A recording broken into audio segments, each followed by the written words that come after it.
and welcome here to Talk FCB, and welcome back to the channel, guys. Coming up in today's news roundup, we are going to be talking about 3 confirmed departures from the club, with yet more players heading out of the exit door this summer as the business very much continues. We're also going to be talking about the extremely important topic when it comes to Pedri. Not only the brilliance he's been showing at Euro 2020, where he's been one of the standout players, not only for Spain, but in the entire tournament, but we are also going to be talking about the concern that we have about his fitness and potential burnout as this summer goes on. It is all coming up, so let's get to it. But I just want to start here by confirming some news looking ahead to pre-season. Of course, right now, the new season, it's not all that far away. We are getting closer and closer now. And of course, as that season does start to approach, we've got to go through all of our pre-season preparations. And as you can see here, Barça today confirming the first 2 games of our pre-season. First of all, coming there against Nastic on the 21st of July. And then just 3 days later, it's Barça against Girona. Both of those games there coming live from the Johan Cruyff Stadium, which will also be exactly the same sort of preparation that we had before last season there. So Barca already getting those preparations underway. And I also want to say there, a very happy birthday to this man, our president, Joan Laporta. He is 59 years old today. He looks in great shape, I've got to say, absolutely fantastic. You can see him there in the new Barcelona kit. He is very much one of us, and we're all wishing him a very nice day. And indeed, he is a man this summer that is going to be kept extremely busy there, not only with incoming players, but also with outgoing. And let's bring you here one of those first departures that we are going to talk about in today's video. KONRAD de la Fuente. He has now been officially sold to Marseille. We discussed it in yesterday's video that the deal was on the verge of happening, and today has been confirmed that Marseille have signed KONRAD there for €3 million.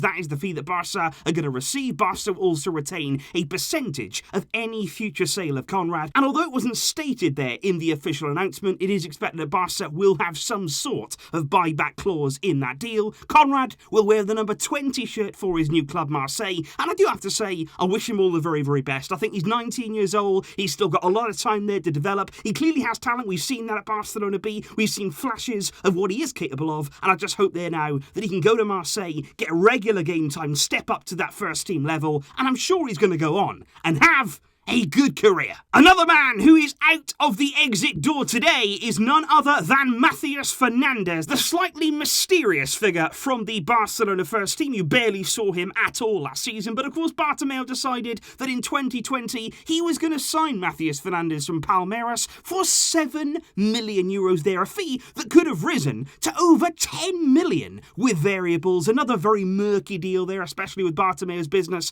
coming from Brazil. He was never officially presented at the club. It was all very strange. He went on loan to Valladolid. He made only 3 appearances there, and like I say, last season, never for one real second did he enter Koeman's plans, and he was deemed basically to have nowhere near the quality you'd need to be playing in the Barcelona first team. And today, Barca confirming they're the club. They have informed the Brazilian player MATHEUS Fernandes that the club no longer requires his services and is terminating the contract that he had until June 2025. So Barca, they're stating that that contract there that MATHEUS had at the club is no more. They are terminating it. He is no longer a Barcelona player because he is not needed in this team. And interestingly right now, according to Rack1, Barca, they're not going to pay off the remainder of that deal. Now, sometimes when you see these sort of contract terminations, when you see it there with players leaving clubs a little bit early, you would have to pay off the remainder of that deal to get them out. But apparently Barca haven't done that here. And Rack1 say it could be escalated there to lawyers and all of that kind of stuff. But either way, MATHEUS there is no longer at the club. He is no longer a Barca player. And it's one more out of the exit door. The third confirmed exit is also a midfielder there, LUDOVIT REIS, another one of Bartomeu's signings. He actually came in there in 2018 from the Eredivisie. Bartomeu signed him for €3 million there, a fee that could have risen to 8 million with the different variables that were included in that deal. And again, he never really showed the kind of quality that he'd need if he was going to step up to the first team. Of course, with LUDOVIT REIS, he's still young. He's still a player there that can go on and have a decent career. He spent last season on loan in the second tier of German football, and it is Germany where he is going to be staying. Barca confirming there on Monday that they reached an agreement with Hamburg for his transfer. There was nothing at all mentioned there about a fee that we would receive, but once again Barca will retain 25% of any future sale, and it'll be interesting to see what REIS can do in the future. But of course, guys, I do want to move on to the international scene. And of course, very late last night, we were all discussing Argentina and Lionel Messi's brilliance as they beat Bolivia by 4-1.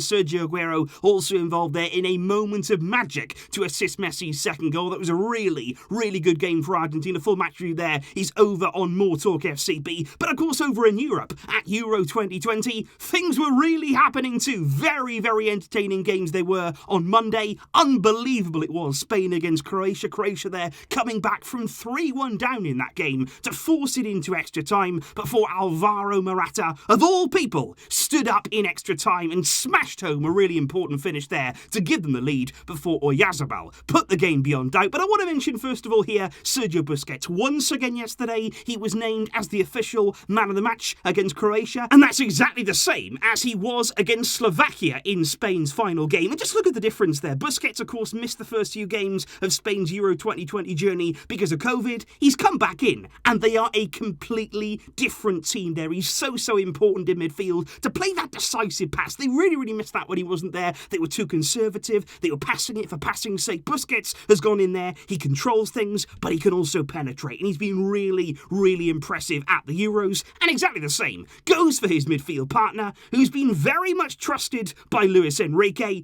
Pedri. What an outstanding display once again from this young man. 18 years old. It's been very widely noted now through fans of Barca, but also many from elsewhere are starting to sit up and take notice now of this young man. He was so good yesterday. So calm in that midfield. You think about the occasion, a knockout game at a European Championship, yet he was playing there like it was nothing. Like there's no pressure on him at all. He plays so maturely for his age. And I said it there on social media that I don't think Pedri is incredible for an 18-year-old. He's just incredible. He is well beyond his years and he's already playing at such a high level right now. But all of that quality, all of that promise, it does bring concern, because this morning it was confirmed there by the Spanish Federation that Pedri is going to be included in Spain's Olympic team to travel to Tokyo this summer after the Euros there have taken place. Spain will take a team to play at the Olympics, and they want Pedri to be in that team. Now, apparently already Barca are not happy about this. They've actually spoken with the Spanish Federation. They've said, look, Pedri, we don't really want him to go. Do you really have to take him? Is this a step that you really do want to take? And apparently that conversation did not go well. Spain are very much intent here that they want to take Pedri, that he's included in their Olympic plans, and right now he is going to go to that tournament after this one, and I do have concerns about that because it's just too much for everybody involved. You think of Pedri, you think of Barca, but also Spain here. I'm not trying to take Pedri away from Spain. Of course he wants to play for his country, but this kid is going to have a stunning career. He has a huge future ahead of him at club level, but also at the Spanish national team. We don't want to burn him out too early. He's had such a long season domestically at Barca. He's played nearly every game there under Ronald Koeman. Then he's gone away at the Euros. He's going to play every game until Spain are knocked out or until Spain go all the way. And then the Olympics too. It's just too much. In his first real season there at the top level, for me,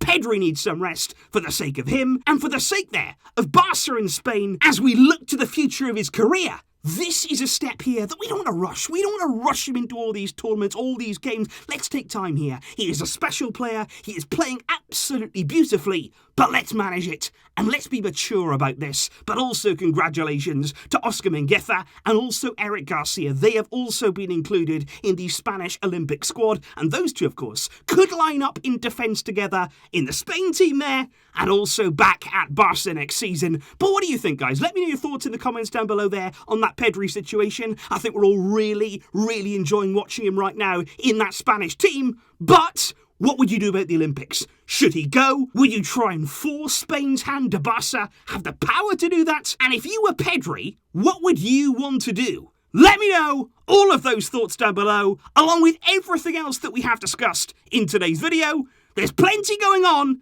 and as this summer continues, that will not change. I'll see you soon, guys, with plenty more videos to come. Thanks for watching, but until next time, as always, Visca El Barça!